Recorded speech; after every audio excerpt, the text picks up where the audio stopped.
আজকে আমি করব গাজর দিয়ে মেকআপ চ্যালেঞ্জ। কি? না না না, আমি পারবো না। কি করতে পারলে তোমরা আমাকে 500টা সাবস্ক্রাইব করবে? তাহলে তো করতেই হবে। গাজর দিয়ে মেকআপ করার জন্য আমি মুখে টোনার মাখবো নাকি প্রাইমার মাখবো? টোনারটা মাখবো কি করে? টোনার তো জলের মতো বয়ে যাবে, তাই প্রাইমারটাই মাখ। প্রাইমারটা তো এবার গাজরের মধ্যে নিলাম, কিন্তু সমস্যাটা হচ্ছে মাখবো কি করে? যেখানে যাচ্ছে ব্লেন্ডিং করতে গিয়ে নাকে চোখে মুখে আটকে যাচ্ছে। কোনোরকম ভাবে ব্লেন্ডিং করার চেষ্টা করছি, কিন্তু কিছুতেই হচ্ছে না। তোমরাই দেখো ভালো করে। আর ইউটিউবে চেক করে যে আমাকে আর কি কি দিয়ে মেকআপ করতে হবে সেটা একমাত্র ভগবানই জানে। ভাবা যায় গাজর দিয়ে নাকি মেকআপ করছি? ও মাই গড!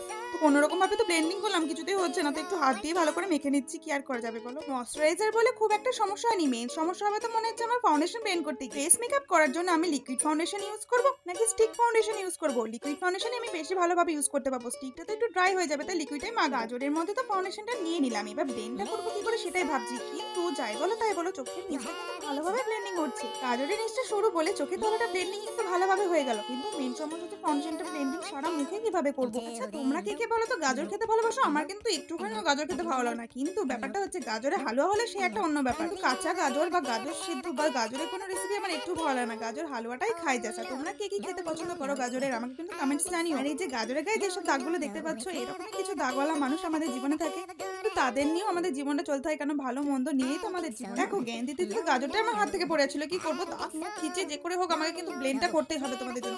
কোনোরকম ভাবে ব্লেন্ডিং এর চেষ্টা করছি, কিন্তু কিছুতেই তো হচ্ছে না। ভগবান! ফাউন্ডেশনটা এমন ভাবে ঘষে ঘষে বসাচ্ছি যেন মনে হচ্ছে আমি কড়াইয়ের পেছন থেকে কালো দাগ তুলছি। মেকআপটা তো করলাম, এবার মেকআপটাকে তো সেটিংও করতে হবে। তার জন্য সেটিং স্প্রে ইউজ করবো নাকি সেটিং পাউডার ইউজ করবো? মেকআপটা সেটিং করার জন্য আরো বেশি দিন ধরে রাখার জন্য আমি মেকআপ কিন্তু পাউডারটাই ইউজ করবো। প্রথমে পাউডারটা হাতের মধ্যে ঢেলে নেবো, কারণ আমাকে তো গাজর দিয়ে মেকআপ অ্যাপ্লাই করতে হবে। সেই কারণে গাজর দিয়ে পাউডারটা অ্যাপ্লাই করে নেবো। এটা করতে বেশ ভালোই মজা লাগছিল, সেই জন্য একটু করছিলাম। যাই হোক, এবার পাউডারটা অ্যাপ্লাই করার পালা। পাউডারটা কিন্তু ট্যাপিং মোশনে কিন্তু ভালোভাবে অ্যাপ্লাই হয়ে যাচ্ছিল, আর ফাউন্ডেশনটা অ্যাপ্লাই করতে গিয়ে খুবই প্রবলেম হয়েছিল। না হলো আর একটু হলে আমার চোখের মধ্যে গাজরটা ঢুকে যাচ্ছিল। অসহ্য।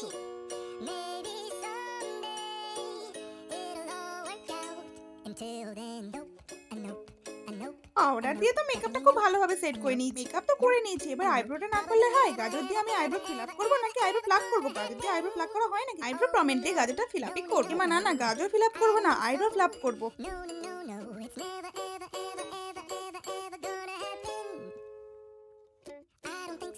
দেখে কেমন কুরুসিং কুরুসিং লাগছিল না? তো এই পুরোটা ভালোভাবে ট্রাই করার চেষ্টা করছি, কিন্তু কিছুতেই হচ্ছে না। উপরে কাটিংটা কিন্তু ভালোভাবেই হলো, কিন্তু নিচে গিয়ে কেমন আবার একটা যেন ঘাপলার মতো হয়ে গেল। দূর, ব্যাং হচ্ছে না কিছুতেই ছাতার মাথা। তো এবার আমি চোখে গাজর দিয়ে ব্রাইডাল আই মেকআপ করবো নাকি নর্মাল আই মেকআপ করবো? দূর, নর্মাল আই মেকআপটাই করবো, কারণ এমনিতেই যা সাজছি দেখতে তো এমনিতেই জোকারের মতো লাগবে। তারপরে যদি আবার ব্রাইডাল আই মেকআপ করি তাহলে আর তো বলার মতো না। কিন্তু এই মেকআপটা করেও তো আমাকে মনে হচ্ছে সেরকম জুতের মতো লাগবে না। একটা তো কমলা কালার আইশ্যাডো চুজ করলাম, কিন্তু আমাকে যে কিরকম লাগছে আমি তো নিজেও বুঝতে পারছি না। আমি তো নিজের কাছে দেখে নিজেই ভয় পেয়ে যাবো।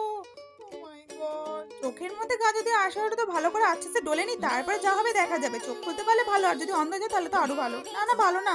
তোমাদের সাবস্ক্রাইবটা দেখতে তো পারবো না কে কোনটা সাবস্ক্রাইব করবে। মেকআপ যা বাজে হচ্ছে হোক, কিন্তু প্রত্যেকটা পার্ট কিন্তু মিস করা যাবে না। মেকআপে স্টেপ বাই স্টেপ সব করতে হবে। চোখের নিচেও কিন্তু আইশ্যাডো লাগাতে হবে। সেই গাজর দিয়ে কিন্তু আমি চেষ্টা করে ফেললাম। এবার আমি সেম গাজরটা দিয়েই মাস্কারা করবো নাকি আমি লাইনার করবো? না বাবু, আর মাস্কারা করছি না গাজরটা দিয়ে, আমি লাইনারটাই করার চেষ্টা করছি। খানি জাস্ট লাইনারটা দিলাম চোখের মধ্যে, কিন্তু পুরোটাই মোটা হয়ে গেল। আমি বুঝতে পারছি না কি করবো বা কিরকম আসবে। হে ভগবান, যেন একটুখানি ভালো হয়। ও মাই গড, আরো চেপে চেপে যাচ্ছে। কি যে করবো? নিচটা দিয়ে দেখি। ও মাই গড, এ তো পুরো একটা ডাকিনী যোগিনীর মতো লাগছে। আরো দেখো, আমি আমি আরো তো মোটা। করে ফেললাম। আগেরটা একটু ঠিক ছিল, আবার টানা দিতে গেলে ভালো করে টানতে যাচ্ছি। ও মা, দেখি যা, দেখো লেগেই গেল। এমনিতে কালো ভূতনি লাগছে, আবার এদিকে ওদিকে লেগে যাচ্ছে। কি অবস্থা!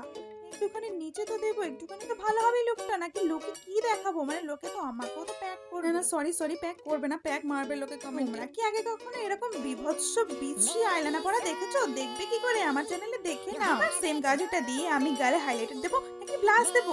ব্লাশটা দিলে যদি গালটা আরো টমেটোর মতো হয় তাই ব্লাশটাই দেবো। এই গাজর দিকে টমেটোর মতো ব্লাশ করা যায়? একটু টমেটো হলেও না ঠিক ছিল, কিন্তু ওয়াই দা বে, ব্লাশটা কিন্তু লাগানো কিন্তু খুব সুন্দর হলো। তোমরা কিন্তু কি বলো কমেন্টসে কিন্তু জানিও। ব্লাশটা কিন্তু মোটামুটি ভালোই হলো। ভালো নেক্সট চ্যালেঞ্জ আর কি করবো বা তোমরা কিরকম মেকআপ ভিডিও দেখতে हो সেটাও কিন্তু আমি কমেন্টস করো। যদি আই মেকআপ সবই বিচ্ছি রয়েছে কিন্তু ব্লাশ করাটা কিন্তু খুব সুন্দর হয়েছে, আমি একটু স্যাটিসফাই হয়েছি। কাজল দিয়ে তো অনেক উটপাটাক মেকআপ করলাম, এবার আমি লিপস্টিক পরবো নাকি লিপ গ্লস দেবো। লিপস্টিকের সুযোগ পেয়েছি তাই লিপ গ্লসটাকে পরে লিপস্টিকটাই পরবো। প্রথমে ভেবেছিলাম কমলা কালারের কাজল দিয়ে কমলা কালারের লিপস্টিকই পরবো, কিন্তু তারপর ভাবলাম না, আমার এই সুন্দর সুন্দর ঠোঁটের জন্য অত বিচ্ছিরি আর করবো না। মেকআপটা তো অনেকটা বিচ্ছিরি হয়েছে কিন্তু লিপস্টিকটা একটু সুন্দর করার চেষ্টা করছি।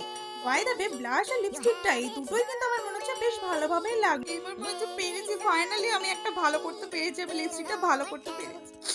আমার নাক দিয়ে জল বের করে দিল ছাতার মাথা। লিপস্টিকটা দেখে যে আমার এত আনন্দ হচ্ছে তোমাদেরকে কি বলবো, মানে এত বাজে বাজে একটা মেকআপ করার পরে সবে মাত্র এটা আমি একটু ভালো করতে পেরেছি। নাক চোখ মুখ দিয়ে জল বার করে দিল। তো ফাইনালি এবার আমি চুল ছাড়বো নাকি চুল বাঁধবো? চুল আর বাঁধবো না, চুলটা আমি ছেড়ে ভিডিও করবো। তো ফাইনাল লুক দেখার জন্য রেডি হয়ে যাও। ও মাই গড, আমি তো নিজের লুক দেখে নিজেই ভয় পেয়ে গেছি। এটা আবার কি মেকআপ হলো রে ভগবান। তোমরা এত বাজে বাজে চ্যালেঞ্জ আমাকে কেন দাও? একটুখানি তো ভালো চ্যালেঞ্জ দিতে পারো যাতে একটুখানি ভালো ভালো মেকআপ করতে পারি। তোমাদের এই গাজর দিয়ে তো আমার ফুল মেকআপ চ্যালেঞ্জ কমপ্লিট হয়ে গেল। এবার তোমরা সাবস্ক্রাইবটা করেছো তো? আর একটা কথা, আমাকে এই ক্রিম আপুর মতো লাগছে না? তোমরা একটুখানি দেখে আমাকে বলো তো, তোমরা কিন্তু সত্যি কথা কমেন্টে জানাও। তোমরা এখনো সাবস্ক্রাইব করোনি? ও মাই গড, প্লিজ তোমরা সাবস্ক্রাইব করে দাও যাতে আমি পরে ভিডিও ছাড়তে পারি। আর এর সাথে রেড হার্ট কমেন্টস করে যেও, বা যারা যারা বিটিএস ফ্যান আছো তারাও কিন্তু আমাকে কমেন্টস করো। কিন্তু আর ভিডিওটা ভালো লাগলে চ্যানেলটাকে সাবস্ক্রাইব করে পাশে থেকো। টাটা।